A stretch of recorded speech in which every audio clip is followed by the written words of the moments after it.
What's good, family? So today we'll be talking about Candace Owens, Cat Williams, Hollywood, Rabbi Shmuley, and butt plugs. Stay tuned right after these messages. Can y'all do Soul Brother a favor and at the end of this video hit that like button, hit that subscribe button, and hit that share button? Soul Brother would greatly appreciate it. Peace. It's not the definition of holy in the Christian faith, is what I would say. It's weird to me. Well, okay. It's very weird. And this could be a difference in our religions, but by the way, your religion does not trump my religion. So I think that you should respect the fact when I say something is unholy, I am referring to my religion. His relationship between him and his daughter is very creepy to me. The sex podcast is very creepy to me. The idea of sitting down and talking to your father about, topics of sex in any regard is creepy to me. Him promoting butt plugs that are sold by his daughter is creepy to me. I have a right to say that I find this to be utterly unholy and that any faith leader, at least in the Christian community, would agree that all of this is giving us very weird vibes between the father and daughter relationship. I can say that all I want. And I do think that part of it, and this is where we get to the topic of where people perceive this and they say, is this a form of Jew supremacy? To say, suspend your Christianity because my Judaism matters more, is the feeling that I get when you say, you don't get to say it's an unholy rabbi. Pornography is unholy in my view.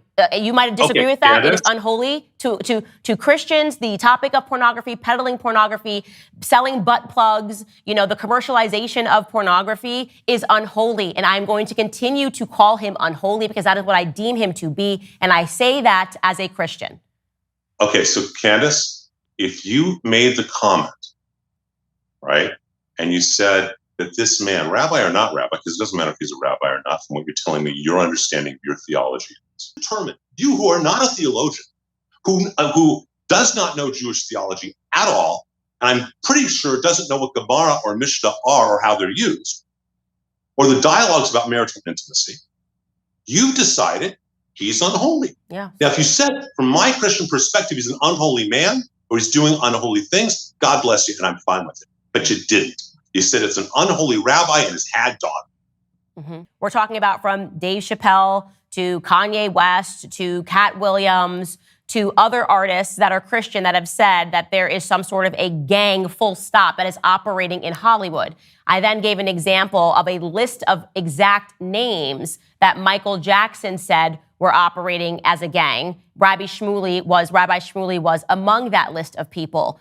So to say that we can't even explore that possibility that Rabbi Shmuley, and that this list that somebody is giving or something that artists are saying might be true is somehow anti-Semitic. I'm not saying all black people, all Jewish people are gang members.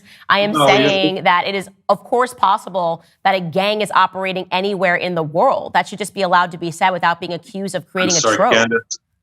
Candace, again, we're at the same place that we started at, of when I said to you, I don't get to tell a black man if he's feeling racist. Saying, well, I don't mean to hurt someone. Okay. If I apologize to you, my apology would be, gee, I apologize. I'm sorry for what I did. I'm sorry. Not, I'm sorry for how you feel. Well, no, I'm genuinely am sorry if you interpreted my suspicion. I genuinely am sorry if you interpreted that, like, my suspicion about a gang operating Hollywood to be some sort of a condemnation of all Jews. It's actually the exact opposite, which is why I specifically named. I'm telling you that. Are you going to let me speak?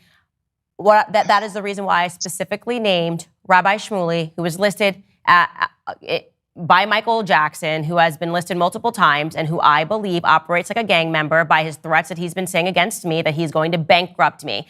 I'm not going to pretend that I don't think that Rabbi Shmuley operates like a thug, and I'm going to withhold me stating that clearly because you're saying, well, that leans into an anti-Semitic trope.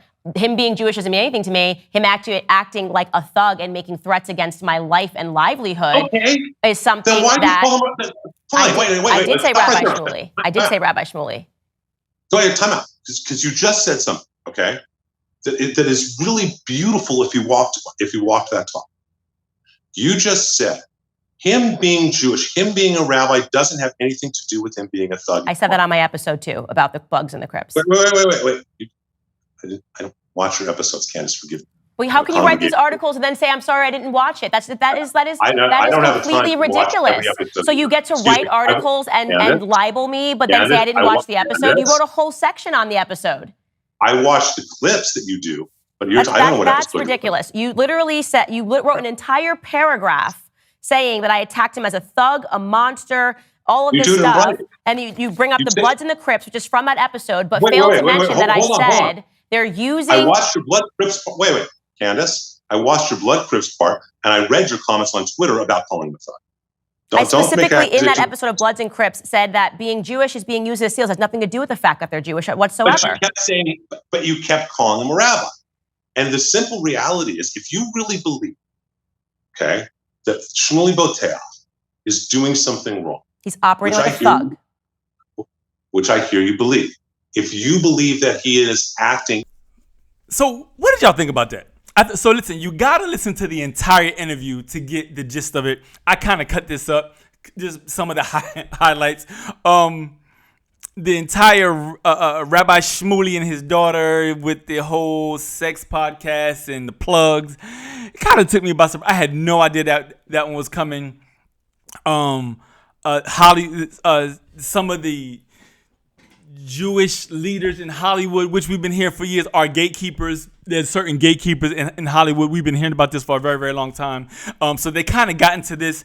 I thought it was interesting. It was a great conversation. One of the things I enjoyed, and my wife and I, we both enjoy Candace Owens and her podcast. We don't necessarily always agree with everything she says, but in this particular episode, I think it was really important. She defended Christians.